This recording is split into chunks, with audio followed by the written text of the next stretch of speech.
സാധാരണ ഞാൻ മുമ്പ് കേട്ടിട്ടുണ്ടായത് സർവീസ് കമ്പനിയിൽ വർക്ക് ചെയ്ത ആൾക്കാർ not fit for the product company. പക്ഷേ I think the learning you are saying service ഇൻഡസ്ട്രിയിൽ വർക്ക് ചെയ്ത ആൾക്കാർ is good for the enterprise SaaS. Absolutely right. That's a good learning. അത് ഭയങ്കര ഒരു ഇൻട്രസ്റ്റിംഗ് പെർസ്പെക്റ്റീവും കൂടെയാണ്. കാരണം എല്ലാവരും പറയും സർവീസ് ആണെങ്കിൽ സ്കെയിൽ ചെയ്യില്ല, അങ്ങനെയല്ല. ഇത് ഞാനും കുറെ കാലത്തിന് ശേഷമാണ് കണ്ടുപിടിച്ചത്. വളരെ ഇൻട്രസ്റ്റിംഗ് ആയിട്ടുള്ള കമ്പനീസ് ഉണ്ട്. വിവോ എന്നൊക്കെ പറയുന്ന കമ്പനീസ് ഉണ്ട്. At one point in time അവരുടെ service side of the business was like I think 80%. Now they have reduced it. Okay.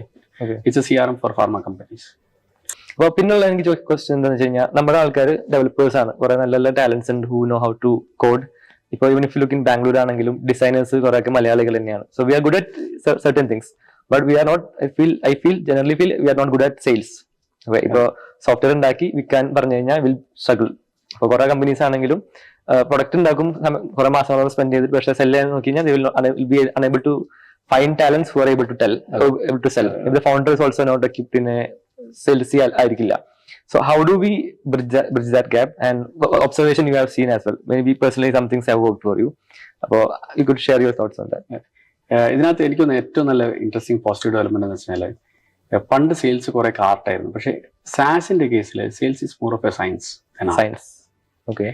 അപ്പം if we are exposed to people who are selling it the right way, that itself will take us to a long way. നമ്മൾ ഒരുപാട് മുന്നോട്ടേക്ക് എത്തിക്കാൻ പറ്റും. ഇപ്പം ഞാൻ ഈ company ഒരു സ്റ്റേജ് എത്തിക്കഴിഞ്ഞപ്പം ലൈക്ക് ഞങ്ങൾക്ക് ഇതിന്റെ സെയിൽസ് റിയലി മനസ്സിലാക്കണമെന്നുണ്ട്. നമ്മളിപ്പോഴും റിഫൈൻ ചെയ്തുകൊണ്ടിരിക്കുകയാണ്. ഞാൻ പറയുന്നില്ല okay we have figured out everything.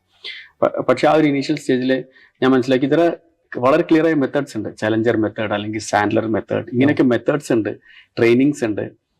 And there is A scientific way of doing it.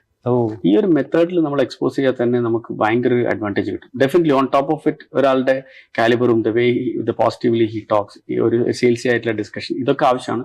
പക്ഷേ ഈ ഒരു ബാക്ക്ഗ്രൗണ്ട് കിട്ടി ഇത് ചെയ്യുന്ന ആൾക്കാരോട് കുറച്ച് ടൈം സ്പെൻഡ് ചെയ്യാൻ തന്നെ നമുക്ക് ഒരുപാട് മുന്നോട്ട് പോകാൻ പറ്റും. അപ്പോൾ ഇപ്പം നമ്മൾ നോക്കുകയാണെങ്കിൽ ഈ ഒരു സെയിം ആസ്പെക്ട്, സെയിൽ പ്രൊഡക്റ്റ് ഉണ്ടാക്കാൻ ഗുഡാണ്, നമ്മൾ സെല് ചെയ്യുന്നില്ല. ഇത് തന്നെയായിരുന്നു ചെന്നൈയിലെ ഡെവലപ്പേഴ്സിനെ പറ്റി എല്ലാവരും പറഞ്ഞുകൊണ്ടിരുന്നത്. പക്ഷെ ഇപ്പം നമ്മൾ നോക്കുകയാണെങ്കിൽ ഇന്ത്യയിൽ സാസ് സെല് ചെയ്യുന്നതിൽ ഒരു very effective set of people are from Chennai. അതൊരു ഫ്രഷ് വർക്ക്സ് അല്ലെങ്കിൽ സോഹോയിൽ നിന്ന് വന്നാണ്.